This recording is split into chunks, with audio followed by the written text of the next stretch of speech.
पहनेंगे तो कोरोना हो जाएगा, नहीं पहने तो नहीं होगा। नया आया है। हाँ नया है ये मोदी जी का, वो जो बोलते थे ना ये भाइयों और बहनों, वही भाइयों बहनों वो ये कोरोना है। एक तरफ प्रधानमंत्री लाखों की तादाद में रैली निकालते हैं, उसके बाद रात में 8 बजे मीडिया के सामने बैठते हैं, सोशल डिस्टेंस का पालन करो। ये कैसा प्रधानमंत्री भाई, झूठ बोलता है, दिन में कुछ और बोलता है, रात में कुछ और हो जाता है। इस जुमलेबाज से तो हम लोग को बच के रहना। द लाइव टीवी, सच सबसे आगे।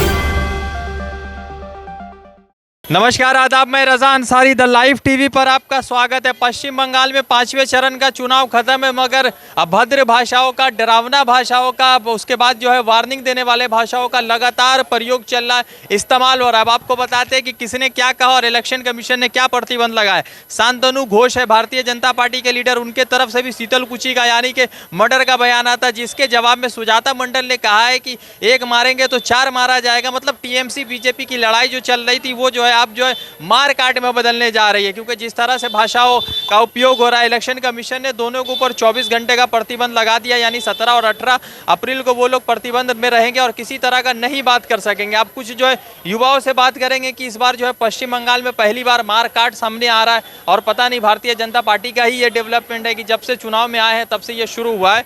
भारतीय जनता पार्टी कह रही थी, उतार लीजिएगा मास्क, पश्चिम बंगाल में माँ भी जो है कोरोना छुट्टी पर है, खैर घबराइए मत। नहीं, एक्चुअली 5 चरण का इलेक्शन हो गया, तो कोरोना 5 चरण में अपना इलेक्शन डाल चुका, वोट डाल चुका।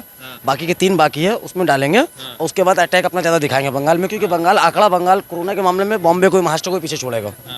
क्योंकि जिस तरीके से गैदरिंग हो रही है, एक तरफ प्रधानमंत्री लाखों की तादाद में रैली निकालते हैं, उसके बाद रात में 8 बजे मीडिया के सामने बैठते हैं, सोशल डिस्टेंस का पालन करो। ये कैसा प्रधानमंत्री भाई, झूठ बोलता है, दिन में कुछ और बोलता है, रात में कुछ और हो जाता है। ये तो वही हाल हो गया ना, दिन के सूरज रोशनी में, रात के सूरज घर के अंदर। सबसे बड़ी चीज़ ये, और सबसे बड़ी बात इस जुमलेबाज से तो हम लोग को बच के रहना, क्योंकि जितने बंगाल के नागरिक है, चाहे हिंदू, मुस्लिम, सिख, ईसाई, कोई भी है, आपको एक चीज़ मालूम होना चाहिए, ब्रिटिश गवर्नमेंट के टाइम में बंगाल में कलकत्ते को राजधानी बोला गया था, और ब्रिटिश गवर्नमेंट ने बंगाल को सुनार बांग्ला कहा था। ठीक है, जो तो कह रहे हैं कि हम बनाएंगे सुनार बांग्ला बनाने का दरकार नहीं है, क्योंकि बंगाल का हर आवाम जानता है कि बंगाल का पहला नाम सुनार बांग्ला है। तो ये जब ये सरकार में, अल्लाह ना करे कभी आए, बाय मिस्टेक आ भी सकते हैं, क्योंकि इनका तो अंदर का खेल बहुत हेवी है। अरे ये बैटिंग अंदर बहुत हेवी करते हैं, इनके जो 12 नंबर प्लेयर जो होता है ना अंदर बैठे हुए, वैसे बोलना तो नहीं चाहिए, उन्होंने इलेक्शन कमिश्नर है, बहुत तरीके के लोग हैं जो अंदर बैठे हैं, वो एक ऐसा खेल खेलते हैं। यहाँ से पहले तो ये करना चाहिए, पोलिंग जो मशीन है, जिस रूम से निकले उसको वोट होने के बाद दूसरे रूम में रखा जा सकता है, क्योंकि उससे दोबारा मशीन निकले नहीं। मैं ये उसी रूम में रखते हैं, क्योंकि खेला के नाम पे ये हो जाएगा कि वो 2 मशीन वापस निकल जाता, दूसरा मशीन आ जाता। तो ये चीज़ को ख़त्म करना होगा। और रहा बात मीडिया का, सबसे पहला काम ये होता है कि कोई भी सरकार हो, चाहे वो नरेंद्र मोदी को हो या कांग्रेस को हो, सरकार 10 काम अच्छा करता है मगर एक काम बुरा करता है, मीडिया काम होता है क्या बुरा दिखाओ, क्योंकि वो उसे सुधारेगा।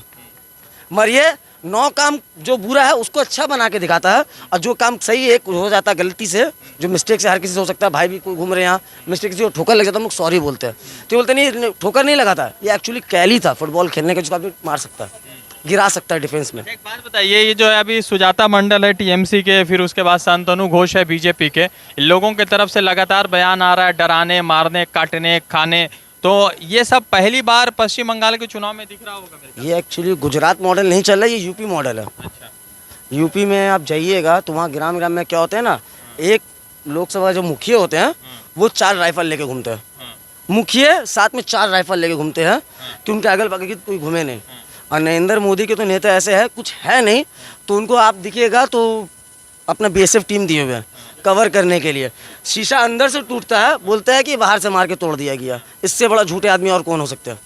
हाँ, वहाँ एक जवान बचाता है, शीशे को कवर करता है, और वो बोलते हैं कि बाहर से मारा, मुझे अटैक हुआ, जबकि पूरा मीडिया में वो हाईलाइट है कि शीशा अंदर से टूटा है। अब कोई टीएमसी का आदमी अंदर घुस के बैठा होगा, बीजेपी का चेहरा पहन के हो सकता है ये भी। ये सब फालतू वाली बात है, मारेंगे, काटेंगे, पीटेंगे। अभी एक बीजेपी का नेता आएगा, बोलेगा हम मार देंगे, हम काट देंगे। ये सब क्या है? एक मुसलमान और हिंदू को लड़ाने की साजिश, दूसरा और कुछ नहीं है। लेकिन यहाँ के अवाम जो है, मुसलमान जो है, वो बेवकूफ़ नहीं है, उसको पता है कि वोट कहाँ दिया जाता है और कहाँ दिया जाएगा। वो खुद से जाएगा, अपने आप वोट दे के चले आएगा। हम इसको मारेंगे, उसको काटेंगे, उसको ये करेंगे, उसके पास काम ही क्या है? यही है। बीजेपी में, यूपी में क्या करवा रहा है? यही करवा रहा है, दंगा फसाद। उसका मोटिव एक ही है, सिर्फ और सिर्फ हिंदू मुस्लिम। हम यही जानते हैं, ज़्यादा बात बोल के कोई फ़ायदा नहीं है। मोदी जी सेल्समैन है ना प्रधानमंत्री है? बताइए तो मुझे आप तो मीडिया में घूमते रहते हैं, वो सेल्समैन है प्रधानमंत्री, ना बीजेपी का कार्यकर्ता है वो जहाँ प्रधानमंत्री तो अपनी जगह पे बैठेंगे ना, पूरा इंडिया में घूमते रहेंगे सारा दिन भर घूमते, कैसे करेंगे? वो प्रधानमंत्री है, वो सेल्समैन नहीं है। वो सेल्समैन का काम होता है कि वो कहाँ क्या करना नहीं करना है। वो बैठे हैं प्रधानमंत्री कुर्सी पे और आकर के बंगाल में वहाँ करके जाते हैं सेल्समैनिंग। सेल्समैनिंग का मतलब क्या होता है? सबको सपोर्ट में लाना, बिक्री करना।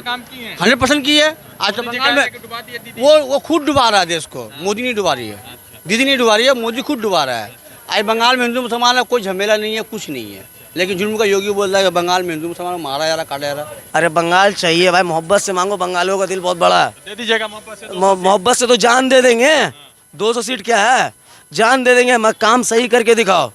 अब आके तुम गलती से ठोकर मार के आके बोलोगे कि हमें दे दो बंगाल, तो ये बंगाल है, समझे? ये रॉयल बंगाल है, समझे? यहाँ का हर बच्चा, हर आवाम बंगाली कहलाता है। वो बाद में अब है सब हिंदुस्तानी, मगर पहले कहलाता क्या? बंगाली, क्योंकि बंगाल का रहने वाला है, चाहे वो हिंदू हो, मुस्लिम हो, कोई भी हो, ठीक है? अब ये आके बोलेंगे दो मुझे बंगाल, दो मुझे बंगाल। अरे भाई तुम तो पूरा देश को कंगाल कर दियो, बंगाल को काहे बिगाड़ने मांग रहे हो मेरे भाई? मास्क पहनेंगे तो कोरोना हो जाएगा, नहीं पहने तो नहीं होगा। नया आया है कुछ। हाँ नया है ये मोदी जी का। वो जो बोलते थे ना, ये भाइयों और बहनों, वही भाइयों बहनों वो ये कोरोना है। तो अभी छुट्टी पर है कोरोना। अभी हो गया, ड्यूटी में आ गया, 8 बज के ड्यूटी में आ गए हैं।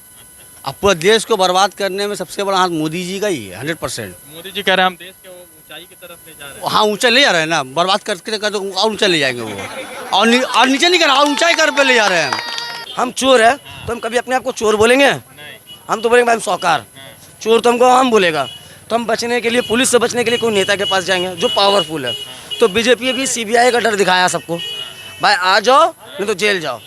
तो ये प्रगंडा चला। जलवा है, कुछ सीट ला रहे हैं बढ़िया। जलवा है ना, जलवा पिक्चर आने वाला है ना एक मार्केट में भी 2021 में 22 मार्च को 2 तारीख को रिलीज होगा। बस एक दिन का शो होगा, जीत के वो फिल्म सुनने में फ्लॉप हो गया। फिल्म फ्लॉप होने वाला, क्योंकि बंगाल में कुछ चलने वाला नहीं है। सबसे बड़ा चीज़ ये देखिए आप, उनको ममता बनर्जी को नहीं हराना है। वो गलत कर रहे हैं, बीजेपी वाले गलत कर रहे हैं, उनको उसको बोलने वाले को बंद कराना है कि 2024 का इलेक्शन आराम से वो ठेल के निकाल दे।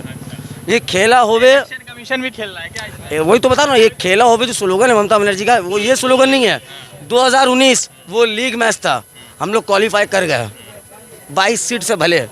ये अब होगा सेमीफाइनल, जिसमें हम लोग उनको नॉकआउट करेंगे, और 2024 में देश से नॉकआउट करेंगे। ये होगा खेला, ये होगा खेला। खेला का मेन मोटिव ये है कि ये नहीं खेला होगा खेला। अबे खेले का मोटिव पहले जानो हम लोग ममता बनर्जी क्या बोल रही है, ठीक है? ममता बनर्जी बोली खेला का मतलब ये है 2019 में लीग खेला है, जो हम लोग 22 पॉइंट लेके आगे आ गए हैं।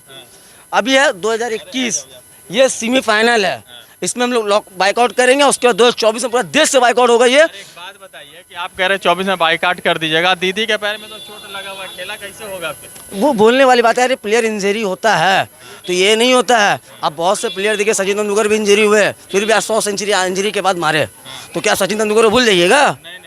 तो भाई जो खिलाड़ी होता है, वो जो खिलाड़ी होता है उसको इंजरी का डर हमेशा लगा रहता है। इंजरी होगा वो हमेशा उसको रिकवर करना है इंजरी से।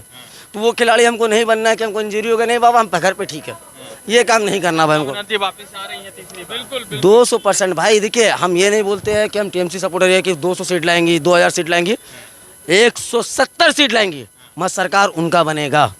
ये आप लिख लीजिए। हम ये नहीं बोले कि 200 सीट लाएंगी, क्योंकि हवा में बात करने की आदत नहीं है मुझे। मोदी जी को नहीं फॉलो करते लग रहा है इस मामले में। नहीं, मोदी जी को क्यों नहीं फॉलो करेंगे भाई? देश के प्रधानमंत्री, उनका रिस्पेक्ट करना बनता है, हर नागरिक को बनता है, क्योंकि देश के वो प्रधानमंत्री है। तो प्रधानमंत्री को ये मतलब नहीं होता कि हम उनको ऐसा फॉलो करें कि वो गलत करे तो उनका पीछे लग जाए। तो हमें ऐसा फॉलो नहीं चाहिए भाई। गलत में तो अपने बाप को ना सपोर्ट करे तो नरेंद्र मोदी को क्या करे, समझे? सबसे बड़ी चीज़ ये है। और सबसे बड़ा चीज़, उनको ममता बनर्जी को नहीं हराना।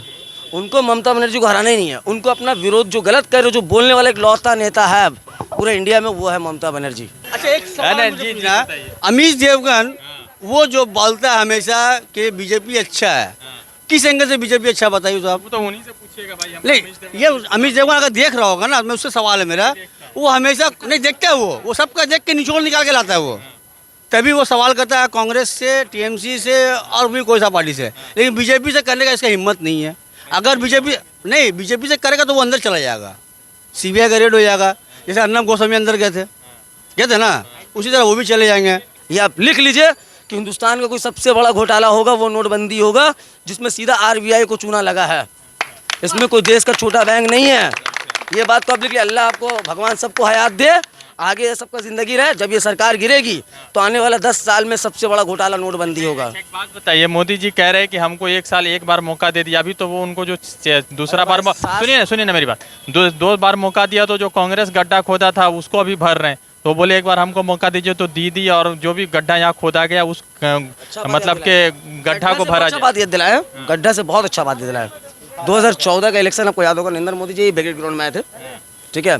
उस टाइम में ममता दीदी थी उनके लिए, क्योंकि दीदी थी, हम आपको बता रहा हूँ, वो चाहते थे कि मेरा कहीं सीट गड़बड़ाए तो ममता बनर्जी हमको सपोर्ट करे, क्योंकि ममता बनर्जी कभी जात पात लेके किसी को सपोर्ट नहीं करती है। जो ये बोलते हैं कि जात के लेके सपोर्ट करती है, सबसे बड़ा उनका मेंटलिटी गलत है। जात के लिए सपोर्ट करना पड़ता है। आज रेड रोड में हमारी ईद का नमाज होती है, सीपीएम गवर्नमेंट के टाइम में कभी वहाँ पूजा कार्निवल नहीं हुआ था। माँ ममता बनर्जी वो भी चालू किया कि कभी किसी के दिल में ये ना ठेस पहुँचे कि रेड रोड मुस्लिमों का बाप का जागीर है, कि वही हिंदुस्तान किसी के बाप का जागीर नहीं है, जितना उनका है उतना हमारा है। आपके पास क्या चीज़?